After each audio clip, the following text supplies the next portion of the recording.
नमस्कार। आज 2082 वैशाख 1 गते मंगलबार। मौसम विश्लेषण।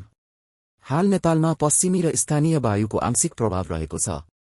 हाल मौसमको अवस्था। देशको हिमाली भूभागमा आंशिक बादल लागेको छ, बाँकी पहाडी र तराई भूभागमा मौसम मुख्यतया सफा रहेको छ। आज 2083 वैशाख 1 गते मंगलबार। आज दिउँसो कोशी प्रदेशको पहाडी भूभाग लगायत देशका हिमाली भूभागमा साधारणतया बादल लाग्ने, बाँकी पहाडी भूभागमा आंशिक बादल लाग्ने र तराई भूभागमा मौसम मुख्यतया सफा रहनेछ। देशको हिमाली भूभागका थोरै स्थानहरूमा तथा कोशी र गण्डकी प्रदेशको पहाडी भूभागका 1-2 स्थानमा मेघगर्जन चट्याङ्गसहित हल्का वर्षा हिमपातको सम्भावना रहेको छ।